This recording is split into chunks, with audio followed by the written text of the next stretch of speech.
नमस्कार मित्रों, मैं हिंदी प्रवक्ता राजबाला आपके अपने YouTube चैनल हिंदी साहित्य समीक्षा पर स्वागत करती हूँ। मित्रों, जैसा कि आप जानते हैं कि आज हिंदी पीजीटी का पेपर था मेवात कैडर के लिए। केवल 4 ही पोस्ट थी और बहुत से अभ्यर्थी परीक्षा के लिए पहुँचे हुए थे और प्रत्येक अभ्यर्थी को परीक्षा देने के पश्चात बड़ी बेसब्री से इस बात का इंतज़ार होता है कि जो उत्तर वो दे कर के आए हैं वो कितने सही हैं। तो मैं आपको इस प्रश्न का उत्तर जो है वो हर प्रश्न के उत्तर बताने जा रही हूँ और आपको आश्वासन देती हूँ कि जो प्रश्नों के उत्तर मैं आपको करवाऊँगी वे प्रमाणिक उत्तर कुंजी से लगभग मिलते जुलते होंगे, यानी कि आप आश्वस्त होकर के अपने उत्तर जो हैं वो इसमें मिला सकते हैं और अपना मूल्यांकन कर सकते हैं। एक दो प्रश्न मैं कह नहीं सकती, इधर उधर हो जाए तो कुछ कहा नहीं जा सकता, क्योंकि इसमें भी एक दो प्रश्न ऐसे हैं जिनके ऊपर जो है वो ऑब्जेक्शन भी लगाया जा सकता है। कबीरदास के पद, देखिए पहला प्रश्न देखते हैं कि कबीरदास के पद संतो देखत जग बुराना में प्रयुक्त डिंब धरी शब्द का क्या अर्थ है? तो इसका अर्थ है दंभ करके। अगला प्रश्न है, आपस में दो लरी लरी मुए मर्म ने को जाना। पंक्ति में कबीरदास किस मर्म की तरफ संकेत कर रहे हैं? तो किसकी तरफ संकेत कर रहे हैं? राम और रहीम दोनों एक हैं। कविवर राम नरेश त्रिपाठी का जन्म वर्ष कौन सा है? तो 1881 है एनसीईआरटी के अनुसार। राम नरेश त्रिपाठी द्वारा संपादित पत्रिका कौन सी थी? वानर पत्रिका थी। ये एक जो थी पाल पत्रिका थी जिसका संपादन इन्होंने किया। और वन उपवन गिरी सानु कुंज में मेघ बरस पड़ती, पथिक जो इनकी कविता दी गई है उसमें से एक पंक्ति ली गई है और सानु का अर्थ है यहाँ पर समतल भूमि। ठीक है, अगला देखिए, मीराबाई का जो जन्म वर्ष है वो है 1498 से 1546। आरोह भाग 1 में चयनित मीरा के पद मीरा मुक्तावली से उद्धृत हैं। उक्त मुक्तावली का संपादन किसने किया? तो परशुराम चतुर्वेदी ने किया। छाड़ी दई कुल की कहानी, कुल की कहानी का अर्थ है यहाँ पर कुल की मर्यादा। मानव तुम सबसे सुंदरतम पंक्ति लिखने की मूल प्रेरणा जो है वो पंत को अरविंद के मानवतावाद से हुई। सुमित्रानंदन पंत की कविता वे आंखें में वर्णित गाय का क्या नाम है? तो गाय का नाम है उजरी।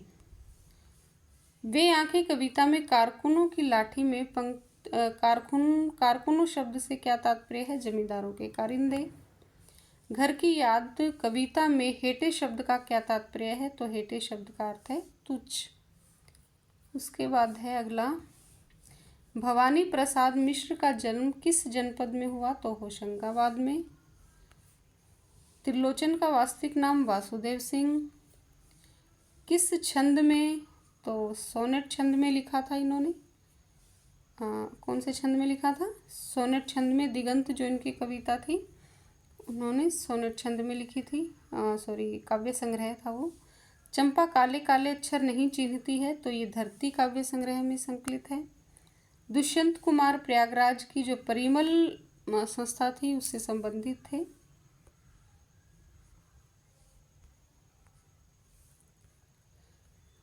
तेरा निज़ाम है सीलदे जुबान शायर की, तो ये सत्ताधीशों की निरंकुशता की बात इसमें की गई है।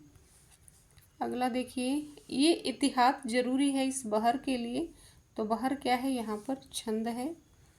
कन्नड़ भाषा में अक बहन होती है। आरोह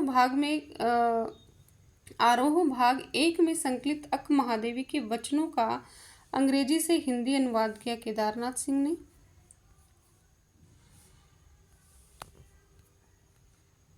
खालिस्तानी चरमपंथियों ने पाश की हत्या की थी 1988 में।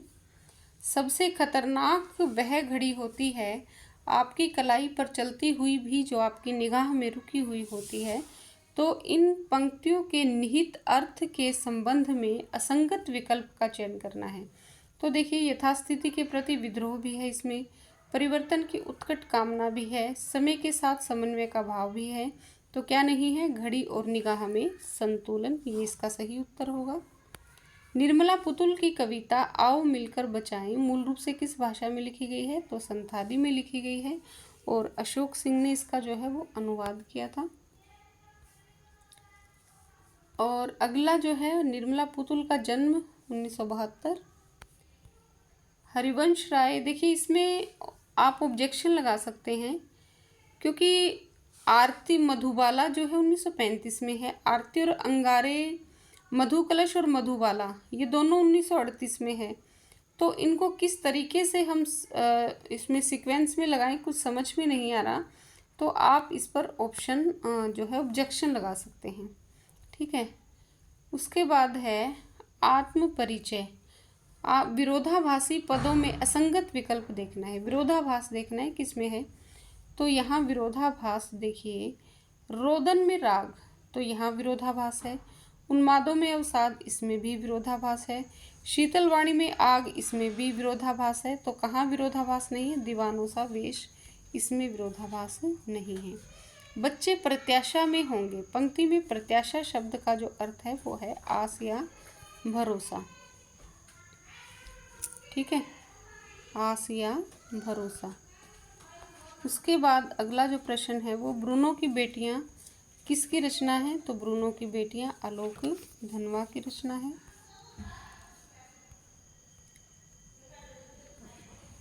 अगला देखिए, आलोक धनवा की कविता पतंग का कौन सा भाग आरोह भाग 2 के पाठ्यक्रम में सम्मिलित है?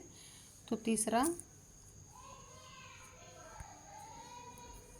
कविता के बहाने कविता इन दिनों 2002 में प्रकाशित हुई थी। कुंवर नारायण की ये देखिए, इसका जो उत्तर है वो बी है। इससे आप मैच कर सकते हैं। आकारों के आसपास कहानी संग्रह, परिवेश हम तुम काव्य संग्रह, आत्मजयी प्रबंध काव्य है, आज और आज से पहले क्या है? समीक्षा है। तो इसके अनुसार इसका सही उत्तर है बी। अगला देखिए, कुंवर नारायण की बात सीधी थी कविता में प्रयुक्त बात संबंधी मुहावरों, उनके सार्थक अर्थ छवियों के साथ। तो इसका सही उत्तर है BADC। हाँ, तो देखिए, बात की पेंच खोलना क्या है? बात को सहज और स्पष्ट करना, बात का बन जाना, कथ्य और भाषा का उचित सामंजस्य, बात की चूड़ी मर जाना, बात का प्रभावहीन हो जाना, बात का शरारती बच्चे की तरह खेलना, बात का पकड़ में न आना, ठीक है। और कौन स्वयं को हिंदी उर्दू का द्वाब मानता है? तो कौन है ये? शमशेर बहादुर सिंह ऐसा मानते हैं। उसके बाद है उषा कविता में प्रातःकालीन नभ की तुलना किस पारंपरिक वाद्य यंत्र से की गई है? तो वो शंख से की गई है, ठीक है। निराला की प्रसिद्ध बादल राग के किस काव्य संग्रह में है? तो अनामिका में है। बादल राग में प्रयुक्त अंगना अंग क्या है भाई? स्त्री का शरीर है। तुलसीदास का जीवन वर्ष है 1532 से 1623। और किस भी किसान आगी पेट की पद में प्रयुक्त चेटकी शब्द का क्या अर्थ है? तो बाजीगर है। चेटकी शब्द का अर्थ क्या है? बाजीगर, ठीक है। उसके बाद अगला प्रश्न देखिए, सुत वित्त नारी भवन परिवारा। तो यहाँ जो वित्त है उसका अर्थ है धन। उसके बाद है फिराक गोरखपुरी को गुले नगमा के लिए कौन सा पुरस्कार मिला था? तो साहित्य अकादमी पुरस्कार उनको मिला था। और दिव्यता भौतिकता से पृथक वस्तु नहीं है। देखिए, इसका मैं आपको बिल्कुल प्रमाणिक उत्तर नहीं बता सकती, तो एक बार के लिए इसे आप छोड़ दीजिए। उसके बाद है उमाशंकर जोशी की निम्नलिखित रचनाओं को उनकी विधाओं के साथ उचित क्रम में सुमेलित कीजिए। तो देखिए, सापना भारा जो है वो इनकी कहानी है। स्वपन प्रयाण का इन्होंने क्या किया था? संपादन किया था। स्वपन प्राण का क्या किया? संपादन किया। सापना भारा कहानी है। और जो अभिज्ञा है वो इनका विसामो इनका उपन्यास है। और अभिज्ञा जो है इनकी क्या है? एकांकी है। तो आप इस तरीके से आप इसको मैच कर सकते हैं। उमाशंकर जोशी ने किन दो प्रख्यात ग्रंथों का संस्कृत से गुजराती में अनुवाद किया? तो वो किया था अभिज्ञान शाकुंतलम और उत्तर रामचरित का। संस्मरण रेखा भक्तिन का वास्तविक नाम क्या है? लक्ष्मण। ये तो आपको पता ही होगा, लक्ष्मण। उसके बाद है, कुल कितने पैसे बचा कर रखे होते हैं उसने? 5 बिस्सी और 5 रुपया। भक्तिन संस्मरण में प्रयुक्त हो रहा शब्द का क्या अर्थ है? तो हो रहा शब्द है हरे अनाजों का भुना हुआ रूप। जिनेंद्र का जीवन वर्ष 1905 से 1990 और जिनेंद्र कुमार के उपन्यास त्यागपत्र का प्रकाशन वर्ष है 1937। बाजार दर्शन। अकिंचित कर शब्द का अर्थ है अर्थहीन। उसके बाद है, और इसका जो सही उत्तर है वो सी है। सही उत्तर क्या है इसका? सी। और आप मैच कर सकते हैं, इसमें देख सकते हैं कि कौन कौन से हैं। देखिए, कहनी अनकहनी क्या है? इनका निबंध है। सूरज का 7वां घोड़ा उपन्यास है। ठंडा लोहा काव्य संग्रह। अंधा युग क्या है? इनका गीति नाट्य है। उसके बाद है, काले मेघा पानी दे रचना में लेखक किस नव स्थापित सभा का उप मुख्यमंत्री बनाया था? तो कुमार सुधार सभा थी। काले मेघा पानी दे में सत्या का अर्थ क्या है? स्वास्तिक चिन्ह। फणीश्वर नाथ रेणु का जन्म हुआ था 4 मार्च 1921। अच्छा जी, अगला देखो।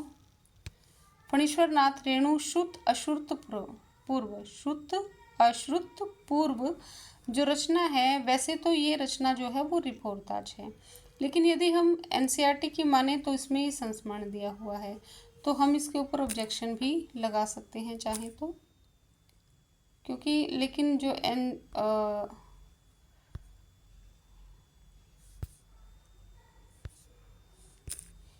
एक मिनट भाई,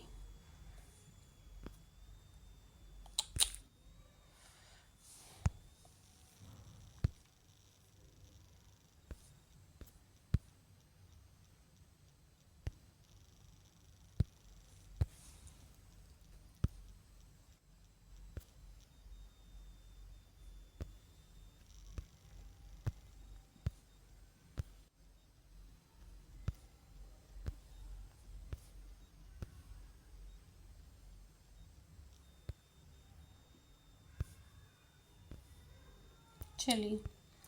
पहलवान की ढोलक कहानी में गिड़ धा गिड़ गिड़ था गिड़ ध्वनि पहलवान को क्या स्पष्ट सुनाई दे रहा था? तो इसका उत्तर होगा जीते रहो बहादुर। ठीक है। अगला, हजारी प्रसाद द्विवेदी किस पत्रिका के संपादक मंडल में सम्मिलित थे? तो विश्व भारती, जो शांति निकेतन से निकलती थी। और शिरीष के फूल किस निबंध संग्रह में है? तो ये कल्पलता में है। आरगवद शब्द का क्या अर्थ है? तो अमलतास का पुष्प है। शिरीष के फूल में प्रयुक्त निर्दलित शब्द का क्या तात्पर्य है? तो निर्दलित शब्द का तात्पर्य है भली भांति निचोड़ा हुआ। निर्दलित क्या है? भली भांति निचोड़ा हुआ। भीमराव अंबेडकर का जीवन वर्ष है 1891 से 1956, और इसका नहीं बता सकती आपको। अगला देखिए, मनुष्य डॉक्टर भीमराव के अंबेडकर के अनुसार मनुष्यों की क्षमता मुख्यतः 3 बातों पर निर्भर करती है। असंगत कौन सा विकल्प है? असंगत विकल्प है इसमें जो है वो शारीरिक वंश परंपरा में, यानी इन पर तो निर्भर करती है लेकिन इस पर निर्भर नहीं करती है। संचार अनुभवों की साझेदारी है, किसने कहा? विल्बर शैम ने कहा। बिल्कुल सही है। भारतीय संचार में जीटीवी और स्टार टीवी के मध्य अनुबंध जो हुआ था वो 1993 में हुआ था। और संचार और विकास नामक पुस्तिका जो है वो श्यामाचरण दुबे। सर्वप्रथम जो लेखक है ये कागज का आविष्कार जो किया था वो साई लून ने किया था। माध्यम ही संदेश है, मार्शल मैकलुहान। और देखिए, पत्रकारिता की साख बनाए रखने के लिए कुछ सिद्धांतों का पालन करना आवश्यक होता है। इस कथन के आलोक में संगत विकल्प का चयन कीजिए। तो पूर्वाग्रही दृष्टिकोण जो है वो किसी भी पत्रकार का नहीं होना चाहिए। पत्रकारिता के विविध आयाम नामक अध्याय में पत्रकार की बैसाखियों में मतलब 3 बैसाखियां हैं, एक नहीं है, तो कौन सी नहीं है? विचारधारा।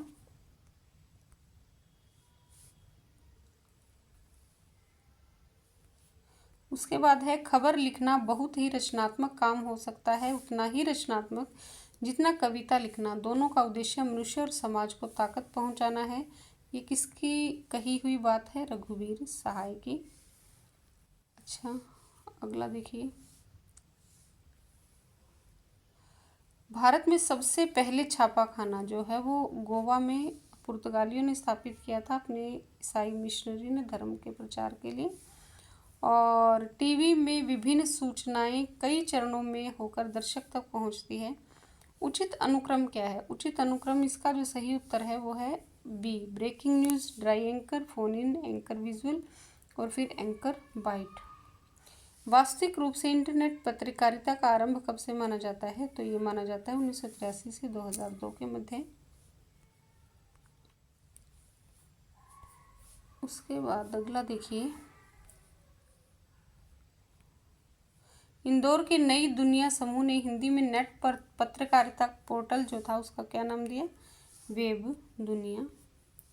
फीचर विधा का प्रसिद्ध आलेख बिरहोरों का विलुप्त होता संसार, तो इसके जो लेखक हैं वो पी साईनाथ हैं।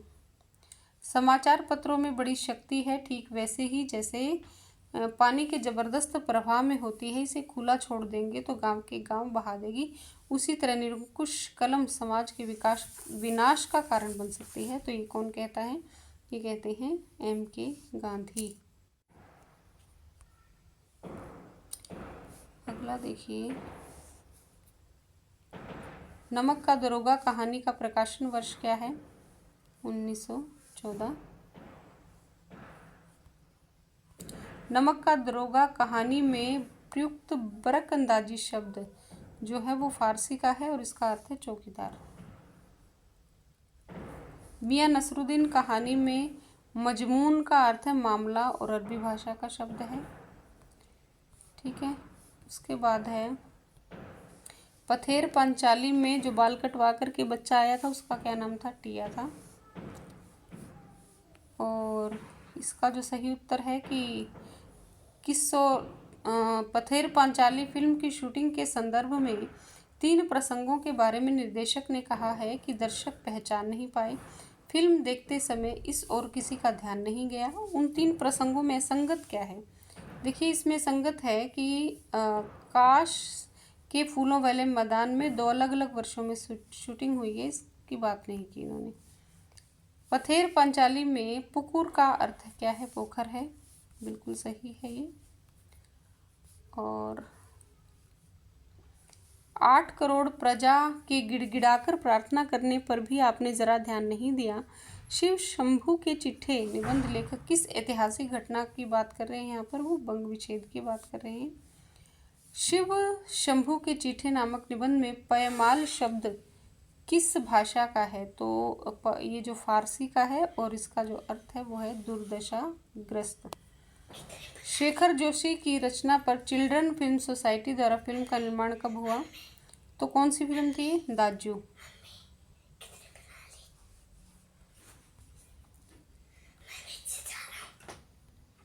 गलता लोहा कहानी में पंडित वंशीधर के यजमान का क्या नाम था जिसके यहाँ गणनाथ जाकर रुद्री पाठ करना चाहते थे वो? तो उसका नाम था चंद्रदत्त। कौन सा रचनाकार हिंदी की अत्यंत प्रतिष्ठित पत्रिका कल्पना के संपादक मंडल में कई वर्षों तक सम्मिलित रहे? तो वो कौन से हैं? कृष्ण नाथ हैं। स्पीति में बारिश शीर्षक यात्रा वृतांत में दुंगछेन शब्द का क्या तात्पर्य है? तो ये है फूंक मारकर बजाए जाने वाला एक विशेष प्रकार का वाद्य यंत्र। उसके बाद है स्पीति में बारिश शीर्षक यात्रा वृतांत में लेखक किस विख्यात संस्कृत कवि का उल्लेख किया है? इसमें कालिदास का इन्होंने किया है। रजनी पटकथा के अनुसार सिनेमा की दुनिया में जब अलग दृश्यों या छवियों को एक साथ इकट्ठा करके संयोजित किया जाता है तो उसे क्या कहा जाता है? मोन्टाज कहा जाता है। लोकप्रियता कभी भी रचना का मानक नहीं बन सकती। ये बात कौन कहता है? मनु भंडारी कहती हैं। और अगला देखिए, जामुन का पेड़ कहानी का जो मुख्य प्रतिपाद्य है वो क्या है कि सरकारी कार्यालयों में भ्रष्ट तौर तरीके और संवेदनहीन अमानवीय व्यवहार। जामुन का पेड़ रचना में गिरे हुए जामुन के पेड़ को किस विदेशी देश के प्रधानमंत्री ने सेक्रेटेरियन के लॉन में लगाया था? सेक्रेटेरिएट के, तो पिटोनिया राज्य के प्रधानमंत्री ने लगाया था। भारत माता लेख हिंदुस्तान की कहानी का कौन सा अध्याय है और भाषांतर किस विद्वान ने किया? तो वो 5वां अध्याय है और हीरा भाऊ उपाध्याय ने इसका अनुवाद किया था। 98। भारत माता लेख में प्रयुक्त गिजा और जुज, गिजा क्या है? भोजन है और जुज क्या है? खंड है। तो ये भी उत्तर सही है इसका। सैयद हैदर रजा की आत्मकथात्मक पुस्तक का अनुवाद आत्मा का ताप जो थी उसका अनुवाद किसने किया? मधुबी जोशी ने किया। हैदर रजा को बॉम्बे आर्ट सोसाइटी का स्वर्ण पदक कब मिला था? तो ये कब मिला था? 1948 में मिला था।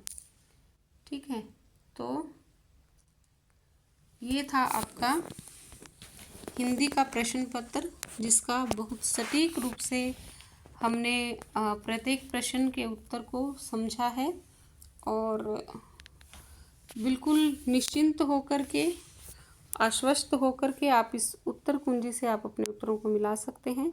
धन्यवाद, नमस्कार।